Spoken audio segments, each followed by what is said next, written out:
If you want to get approved for maximum funding in your business, then you need to have your address right. Believe it or not, one of the number one reasons, not one of the number one reason that loan applications are denied are not because of your credit. It's not because of your income. It's because of something people commonly do wrong with their address. And during this training, I'm going to decode what that is, teach you how to fix it. I'm going to teach you exactly what lenders and credit issuers don't like about your address, what kind of addresses they don't like. We're going to talk about alternative solutions to make sure you give lenders and credit issuers the exact address they're going to love. We're going to talk about virtual addresses, virtual address providers. By the end of this training, you're going to understand a little bit about fundability, but you're going to understand a lot about exactly how to set up your address the right way to make yourself more fundable, more lendable, and help you get the most money at the best terms. We've got a lot to cover, so let's dive in. Before we get too far in, though, I do want to remind you of our Funding 30 Challenge, which takes place March 16th through the 19th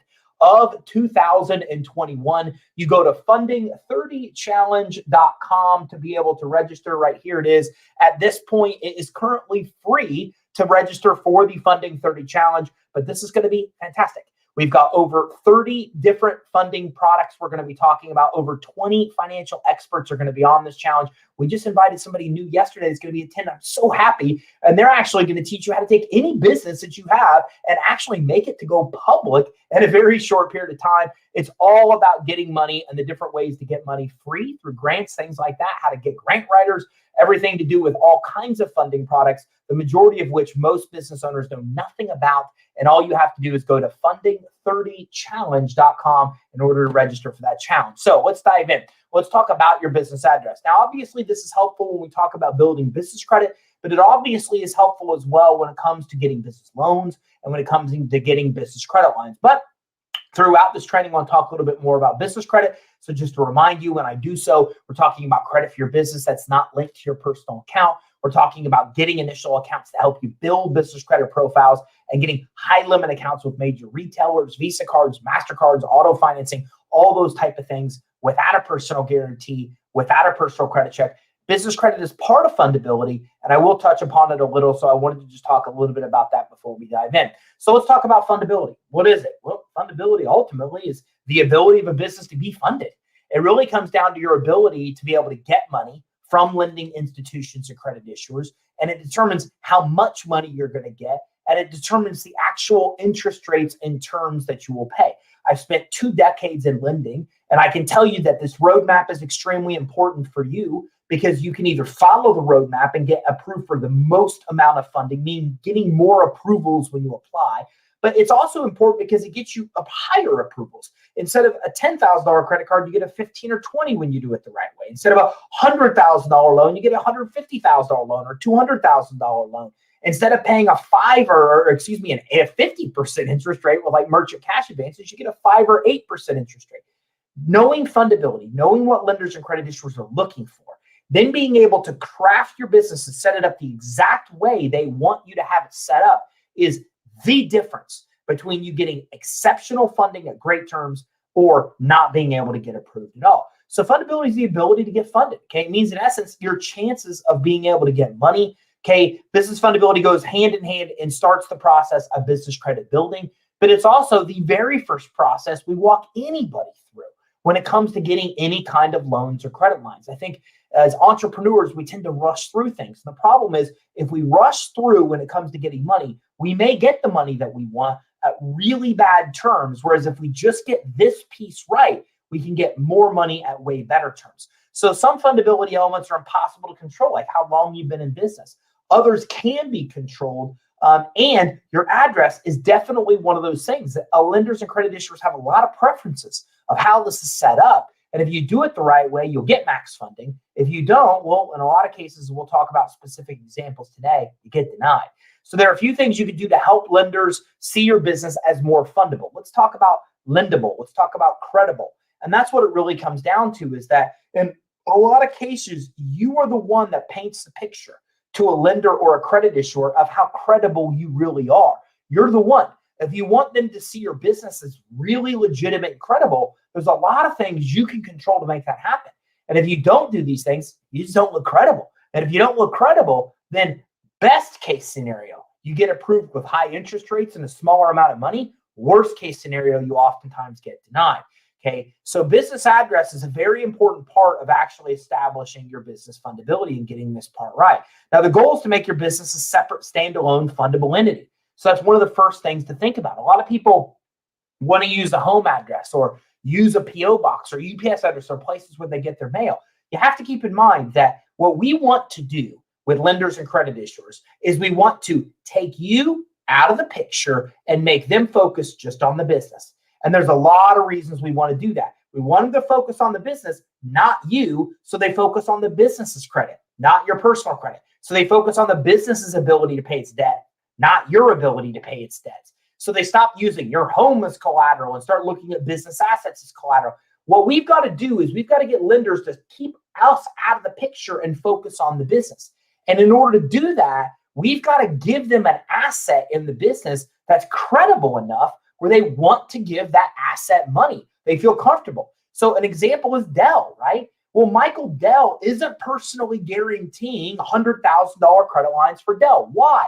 Because Dell had a process of moving himself out and getting lenders and credit issuers to focus on the entity itself. That's what we've got to do.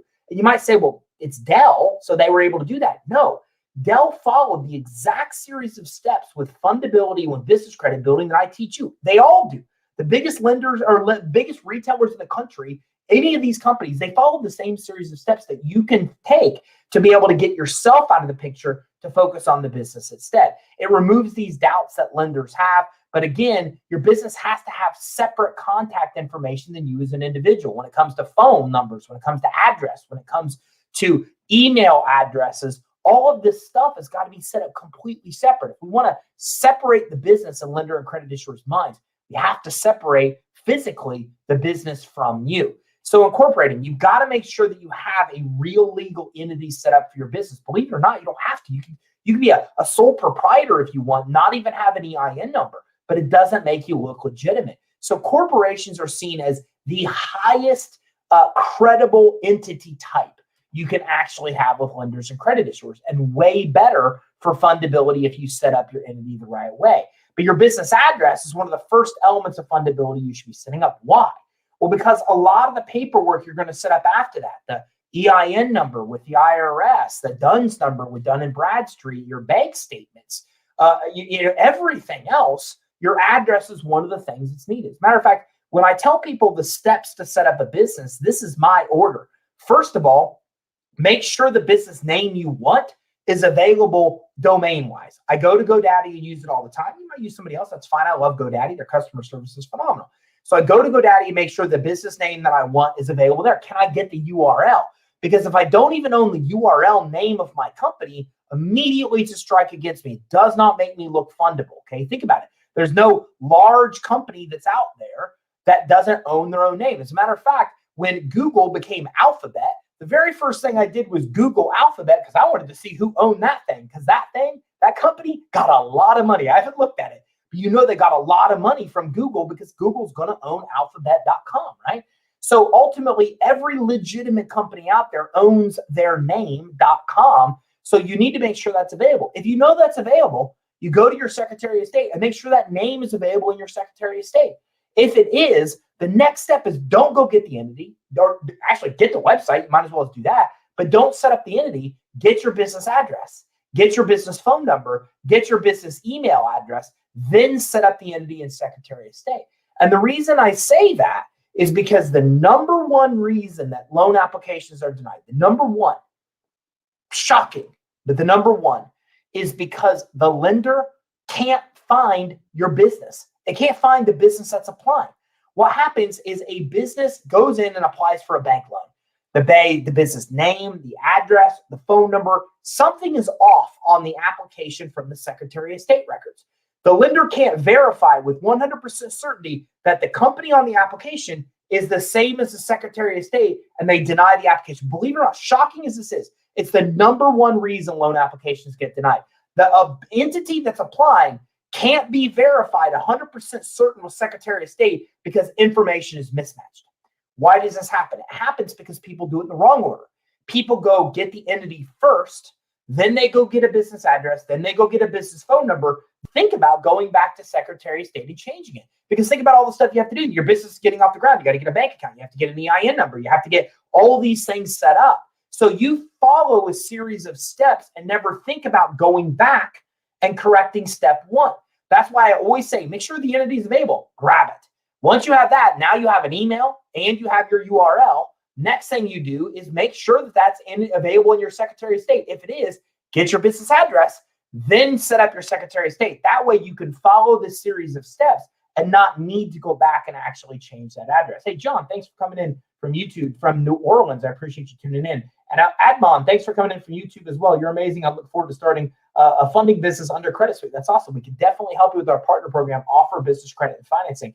And Davinci, hey, wow, Ty was just one filling my LLC. Can you walk me through? Today, we're going to talk a little bit about that. How do you change the address once it's already been incorporated? You go back to your Secretary of State and do so.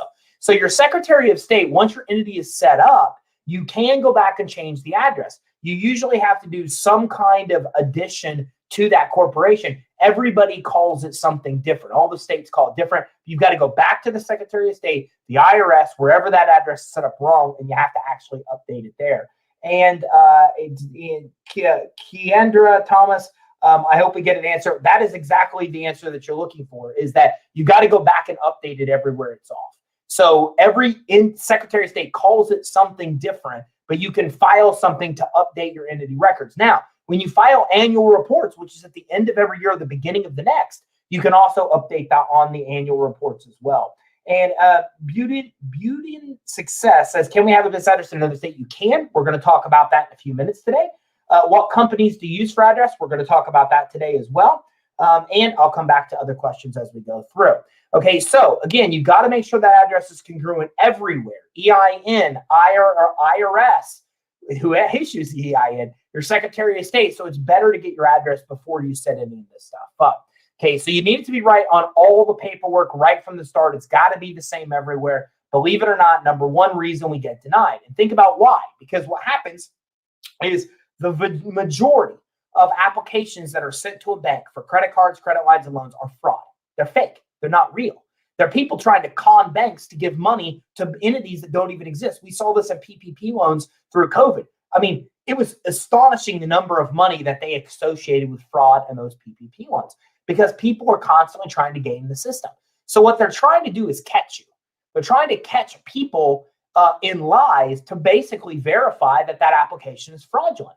So if your address, if your name, if your phone number doesn't add up from your application to Secretary of State, IRS, etc., it clearly looks fraud. They don't even dig any deeper. It's just blatantly a fraudulent application. That's why it's got to be the same everywhere. It's why they deny applications when it's not done that way. So just like setting up a separate phone number, you've got to get a separate address for your business. Okay, you want to stay away from home addresses because it will make you look unestablished. Look, I know maybe you run a home business. Like Credit Suite's an 8-figure business, and we are now virtual. We had 2 offices, shut them both down last year with COVID because it showed weaknesses and what could happen if one person got a virus, for example, and everybody got sick. So we shut down both addresses and went virtual. I work from home. So I'm the first one to tell you that plenty of legitimate businesses run from home, but I can also tell you that we have an address that's in a high-rise building in downtown Tampa that we use that makes us look legitimate, even though we run the business from home. So I'm not saying you're not legit if you run your business from home. I do.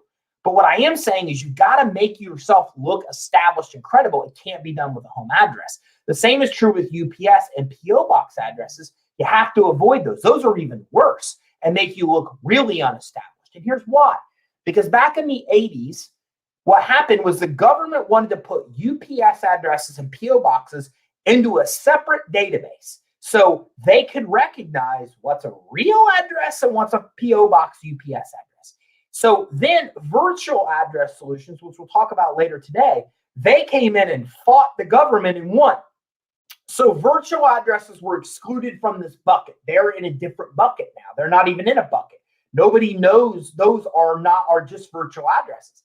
PO boxes and UPS addresses sit in this bucket that government can recognize and see that are just mailbox addresses. They're not real addresses. The problem is then in years and years later, lenders and credit insurers have now gained access to this database, and they clearly know right off the bat, based on the same tech we use, if you're using a home address, and they also know if it's a PO box or a UPS address. And those automatically throw up red flags in their system and make you just look less credible. So you need a real brick and mortar address. You need a place where your physical mail can get delivered, where it looks like you occupy space there. Now, lenders and credit insurers will then even do Google Street Views. And this is even happening on your Dun & Bradstreet credit report to see these addresses. So we've got clients that call us freaking out because they pull their Dun & Bradstreet credit report and they see a picture of their house on their credit report. And they say, what do I do to get this off?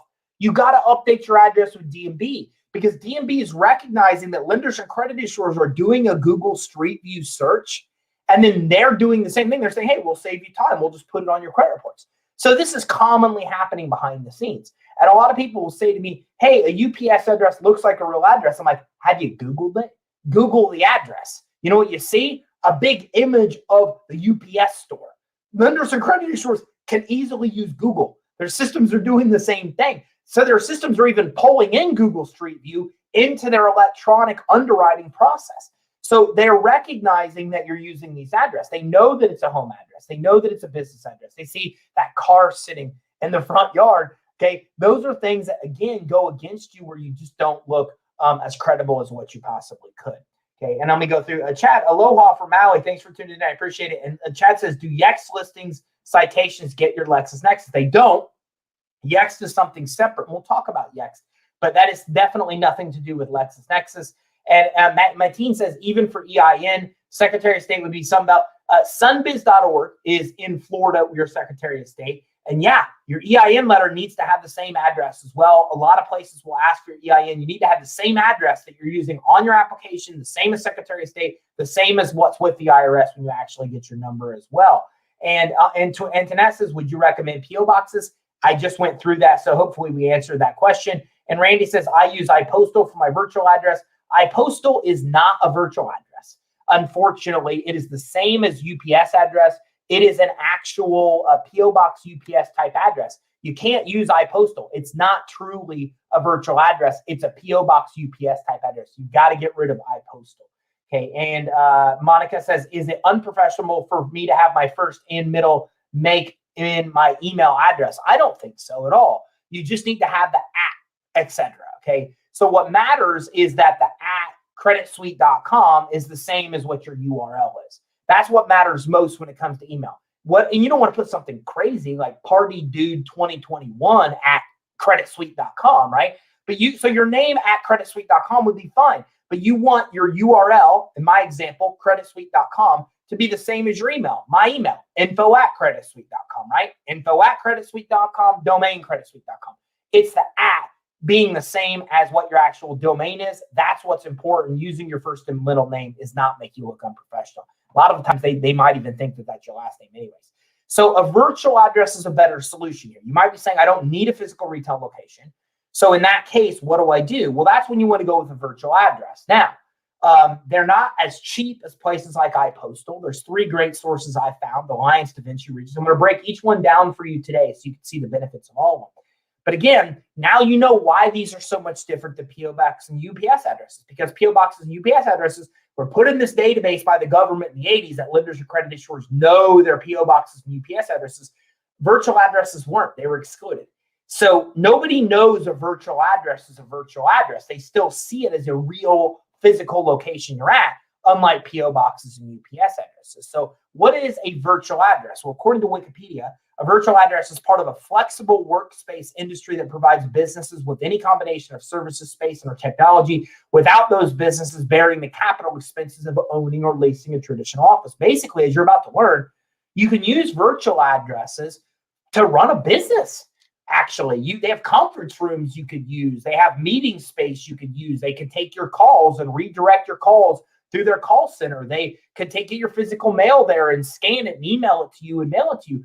I have met people there where now I know what virtual addresses are, but in my early years, I didn't even know I was at a virtual address. It made them look stupid credible. And what would happen was the person would rent a virtual address at a big high-rise building in Tampa. You walk in, you're like, wow, this is a high-level building. You go to the secretary, I say, I'm here to see John Smith. They're like, yeah, let me get John right now. They call John up. John comes from the back office. John pulls me in a ridiculously nice conference room overlooking the city of Tampa, and our meeting is conducted there. Guys, when I walk out of that meeting, I'm like, wow, John is something. But then here's the deal. John isn't something. John is using a virtual address. Okay, that's what happens. He doesn't even have an office in that space. He's paying them amount of money monthly for him to come in and do meetings there. So when people come in the front door and ask for him, they already know who he is. They know what conference room he is. They call him back to him. So there's all kinds of solutions with virtual addresses where not just for legitimacy for lenders and credit issuers, but it makes you look legitimate for customers as well. So you can often get a great city address. There's workspaces there. There's receptionists there. There are conference rooms there. It's not like these open workspaces where everybody goes to work and hang out. If you go into a virtual address, you'll typically walk in, you see a really nice reception desk. You could tell the receptionist who you want. They page them from the back. The office is filled with actual physical offices. But most people don't rent an office there monthly. They just rent the office as they need it. So, for example, I don't need an address, right? But when people come in town, if I want to meet with them, I can have them meet at my virtual address in Tampa. They walk in, they see a receptionist desk, they ask the receptionist for me. I come from the back, I pull them into a conference room. There's sitting areas and communal areas throughout as well. I can pull them into a separate office I'm renting. So there's different levels of renting virtual addresses you can. But a virtual address has the same thing a real address would have. A receptionist has common areas, has conference rooms, has physical offices, and any of those assets you can rent as one package or separately for those addresses. Now, let's talk a little bit about Regus and the specific ones, but let me make sure that that I actually get some of your questions. Chad says, agricultural zone property, use a farm address. You could do that, but again, it's going to be seen as a home address. Is a Regus address a concern? It's not. We'll talk about Regus right now. Somebody from Facebook doesn't say her name. My mother is a salon and she leases. Could I use that address as a business address? You could. We're going to talk about that and the pitfalls you're going to run into in just a couple minutes. Okay, Corey from LinkedIn, what if you move states and LLC is still under an old address? You need to update it. You need to update all of your addresses. I'm telling you, you bring up a great point here, Corey. The number one reason applications for credit and financing is denied is that your application address does not match Secretary of State. It's the number one. It's the basic search lenders and credit issuers do for fraud application. It's the basic thing they do. The minute they see that address is wrong on Secretary of State or they can't find your address on Secretary of State because the information is wrong, that's what gets most applications denied. And I can show you tons of testimonials. One of our clients, a sample, got denied for a loan, got denied for an Amex card. We fixed one thing. Their address was wrong with Secretary of State. We updated it. They went around and got a $96,000 loan and got a no-limit Amex card. That's insane. Went from denied Amex, denied loan, fixed one thing, update address to make sure it's congruent, $96,000 loan, no-limit card to Amex. That's the difference between what happens when you don't have the address right with Secretary of State. Okay, and Anika says, what if I live at my brick-and-mortar business address and have no other physical address? That's okay as long as the address is a physical business address.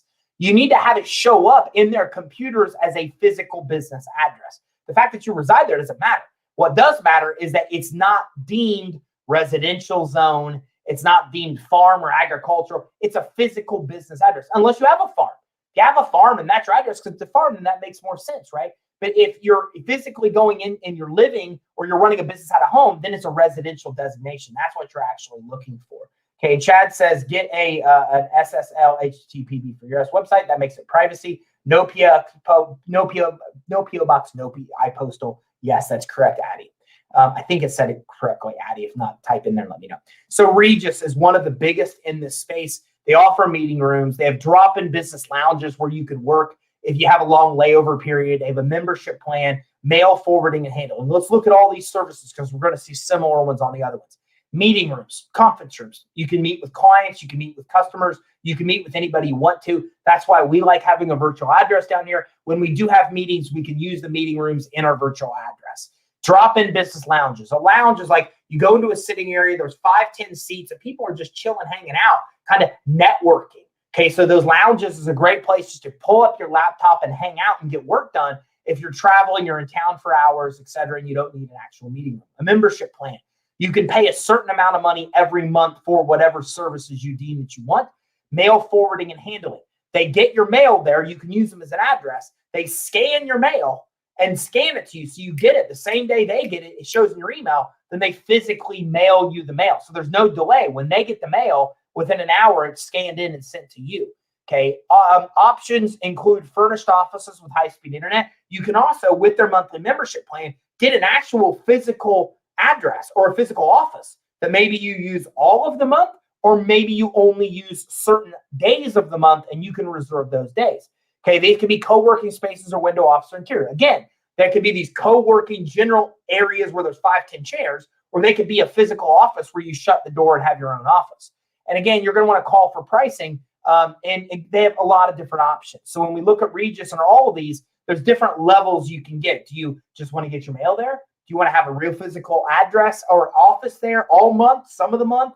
Do you want access to the conference room? Do you want access to reception service? What level of membership do you actually want? And they have offices all over the world. Their more popular non-US locations are several European countries, and cost will vary. You can go to just actually sweetlogin.com is wrong. You want to go to Regus.com. You couldn't get into here unless you were a client, but this is where our clients would go to access Regus. So Regus. Now, Alliance is my favorite of the virtual addresses. Okay, and let me go through, make sure I don't have any other questions coming in here. Okay, Stephanie says, how long do you have this to keep a virtual address before you can move into an office space without it affecting your credit? Well, it doesn't matter how long. What matters is that everybody has the same address, okay, or that everywhere you have the same address listed. Time doesn't matter. If today I update all my information and make sure everything's congruent with my virtual address, I can do whatever I want. I just need to make sure that everything is updated. And once it's updated, then I'm in a better position to apply for credit financing. And again, if you're getting value from this, do me a favor, hit the like button, hit the love button. Okay, I try to pour my heart into this. All I ask from you is just hit real quick, hit the like button, hit the love button, even share if you're getting real value. That way we can bring other people in here as well. And Monica says, so EIN, DMB articles of incorporation, what else is necessary to look for more legitimate? Everything. So let's look at that. Where does your address need to be the same? So let's start with the beginning. Secretary of State records. You want to make sure the IRS has it as well. You want to make sure all 3 business credit reporting agencies, DMB, Equifax, Experian, all have it. You want to make sure that LexisNexis has it as well. You also want to make sure that your bank has it. Any utilities that you have, you want to make sure it's listed correctly on all yellow pages, all social media pages, all webs, or your website as well, and any websites you're associated with. So for example, we have a lot of landing pages, and the landing pages at the bottom have a privacy policy. Well, you got to update your address there. See, this is the stuff we don't think about. That's why those people that are trying to prevent fraud do think about it. What they have is they have these, what we call crawlers, that crawl online and look for this information. They're looking at the address on your privacy policy. Why? Because you're not thinking about it. So people that are committing fraud don't go to a privacy policy on the website and make sure that address is congruent with Secretary of State. People that are committing fraud don't think at that depth of a level. That's why you have to as an entrepreneur, because that's what their crawlers are looking for. Now, a great service for this is called Yext, Y-E-X-T. What Yext will do, and there's plenty of them out there other than Yext. That's the one that we use. Yext, if you change your address, if you change your phone number, your website, it goes online to hundreds of locations and it changes it all for you, and you only make one change there. It's not 100%. You still have to update your social media pages, your website, but it does really good with online listings like Google and Bing and Yahoo for Business and Yellow Pages as well. So I recommend Yext, especially if you change addresses, because you don't have enough time in the day to go to the hundreds of places your business is listed and update them all. Yext will do a lot of that legwork for you, but you still have to focus on the other stuff I talked about: Secretary of State, IRS, bank account, utility statements, et cetera, et cetera. That becomes very important. And Chad says, Regus is great. It's international. It does work very well as well. And John says, in New Orleans, Regus has a beautiful skyscraper near the Superdome. So here's the deal, John. Think about that for a second. Okay, imagine that that's your address. And when a lender's computer pulls it up and then puts it in your underwriting file, an underwriter physically sees that beautiful building in downtown, a skyscraper near the super. That's what they see is that. How much more credible does that make you look than a picture of your house? So now you get it. You understand clearly why having an address like that makes you look more credible than not having it and using for something, for example, something like a home address. Yes, Regus can be set up as a registered agent. What is the search directory system called? It's called Yext, Y-E-X-T. I think that's what you're asking. And Chad says Genesis Business Credit Builder software is how much? Chad, you can give us a call, 877-600-2487, info@creditsuite.com. We don't talk about that. We don't even publicize that on our website. A lot of people don't even know what Genesis is, but we do have an option to build business credit with us than less than a couple $100 a month. And I don't talk about it a lot because it's unpublished, because it only works well for certain people that are self-starters and already have some of the work done. But give us a call. We can talk to you more about that as well. So Alliance, they are my #1 pick. Oh, and somebody else asked a question about Regus, and I told you I'd answer it. I'm going to answer it now. A lot of people think there's a problem because they're using a shared address at Regus. Regus gives you an address to use, and they give somebody else an address to use. A lot of people think that's a problem. It's not a problem at all. Almost all virtual addresses are shared addresses unless you're willing to pay a stupid amount of money to have an exclusive address. Here's why it's not a problem.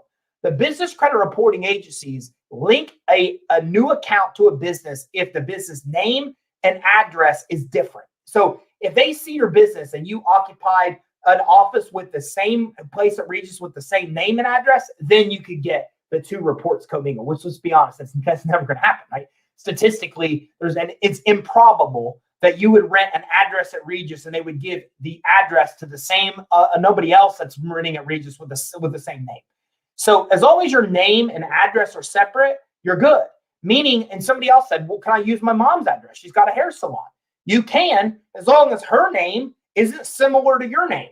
If you start using the same address and your names are similar, then you have a problem, because the credit bureaus are linking a credit profile to you based on name and address. So if those two are similar, that's when you have problem. If one of those is you share an address with somebody else and the names are completely different, you're fine. Think about this, for example, on the consumer credit space. Identity theft is the biggest fraud I've ever seen. Now, don't get me wrong. People get their identity stolen all the time. I can tell you people in my circle that have had their identity stolen. I've had my identity taken and things have happened. I'm telling you, there is legitimacy. But 90% of identity theft isn't identity theft at all. What happens is the consumer credit bureaus, not to get too in-depth, but this will help you tremendously. You do not have credit reports with TransUnion, Equifax, Spring. They don't exist. What happens is they have information floating around in cyberspace. And when a lender pulls your credit report, the credit bureau takes the information they think belongs to you, they pull it all into one report, and they give it to the lender.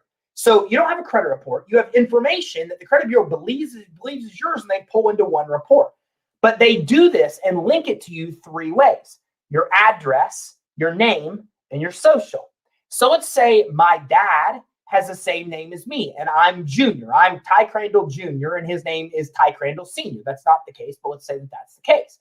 Well, then let's say I live in the same house as him. Now I have a problem, because him and I's name is the same. Mine's Junior, his Senior, but our first and last name's the same. We live in the same address, and our social security numbers are very similar because we're probably born in the same state. I'm born in Indiana. He's born in Indiana. Being in Indiana, my first initials of my social are 31, right? Because I can tell you that, because I can tell the beginning part of your social security number just based on where you live.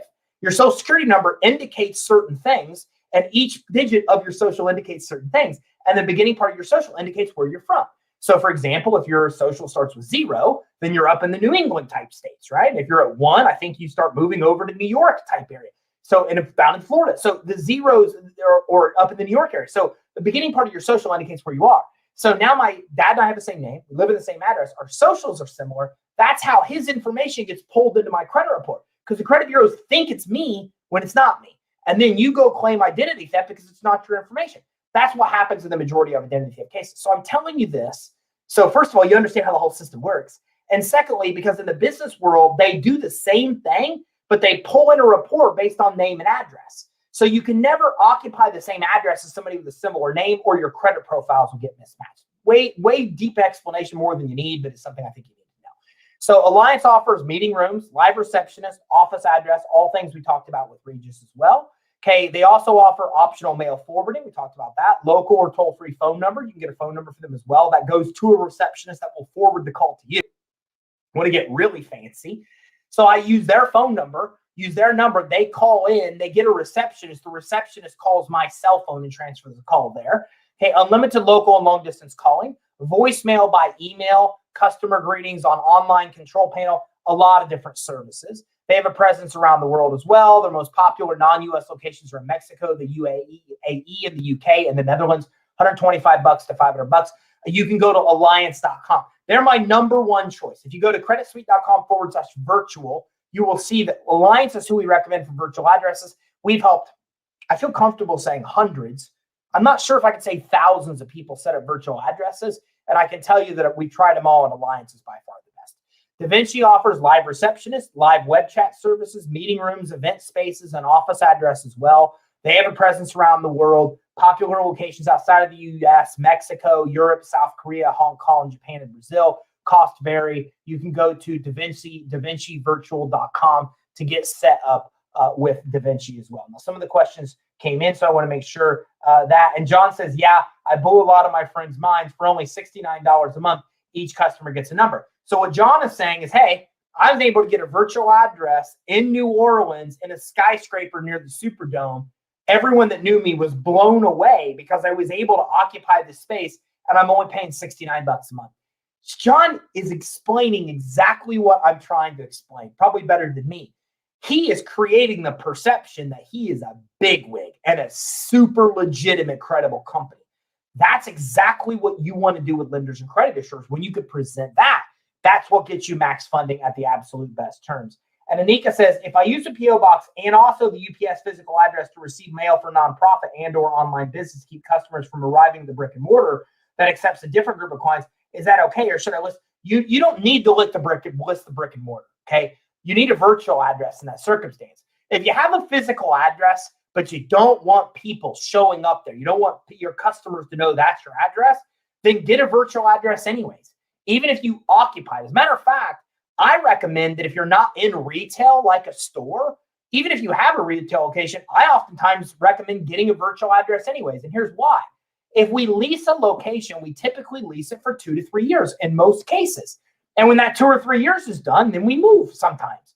And when that happens, then you have to change your address everywhere. It's a nightmare.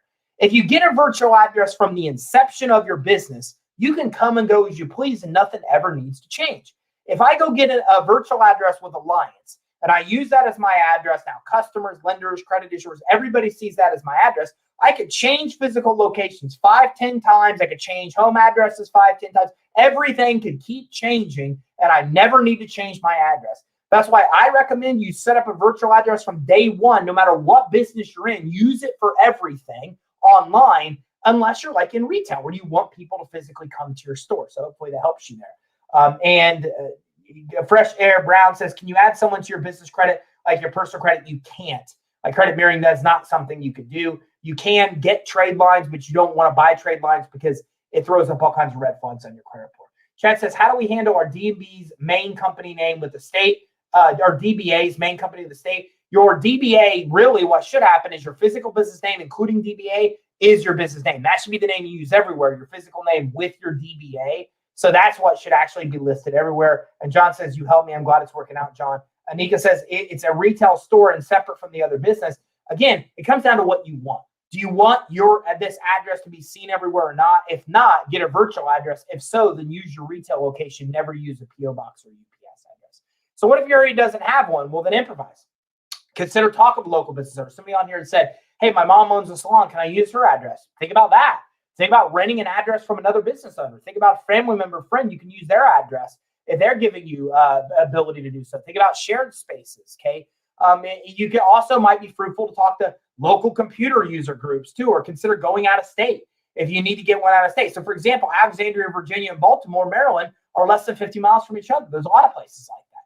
You might be right on the border where another state really makes sense that you can occupy there as well. So there's some alternative options outside of actual, if they don't have a Regus or Alliance or so in your actual state or in your immediate area. So when addresses don't match, again, as I mentioned, it's seen as fraud. Okay, that's why you need to make sure that that address is up to date. You have to make sure that it's done on your licenses too, your insurance papers and corporation papers, every single thing you have for your business. Do everything we talked about, everything you think of. And then down the road, when stuff comes up, you're like, oh, I got to update my address here. Oh, I got to update my address here. Because I see loans denied for crazy reasons. They never change the address on the bank statements. And so now the bank statements that are sent into the lender don't have the same address as Secretary of State. So you got to change it on everything you can think of. And then stuff that you can't think of, as it comes up, you want to change that stuff as well. And Chad says perception and matching data is the bottom line. It really is. And that's the thing is that, look, well, you might be on here because you're a newer business. You might not be established. You might be trying to work yourself up to $1 million status in revenue or higher, right? But here's the beautiful thing. You have the ability to control what lenders and credit issuers think about you. You do. Nobody else but you. You can literally paint this amazing, beautiful picture of a business that's really high end, that's really legitimate, that's really credible. Where lenders and credit issuers computers go green, green, green, check, check, check. This is the business to lend money to. Then it's served up to an underwriter with this beautiful checklist of all greens. This is a solid business to lend money to. And then that underwriter, it's pretty easy for them to move forward with the rest of the process and want to approve you. Or you could be teeing something up to an underwriter with all these red flags where their job is on the line if they lend you money and you default. And they're uneasy and you don't want that. You want them to look at it and go, this is the type of business we want to lend money to. It's not hard to do.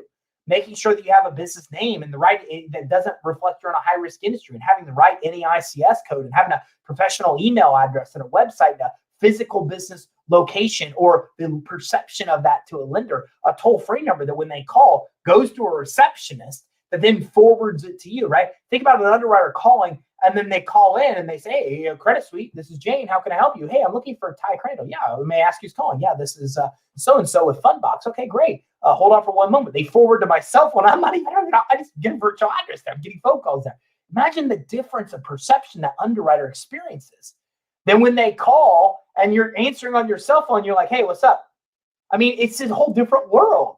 But you have the ability to create that perception the way you want it to be. And I promise you, from helping over 42,000 people through this process of getting money, I can tell you, I promise you that the perception you create is the difference between approvals and denials. It's the difference between 50% merchant cash advance shark interest rates and 5% interest rates that you want. It's the difference between 20 and 30-year funding that keeps your payments low and 3-year loans or even short amounts of money keep your payment high. It's the difference between everything.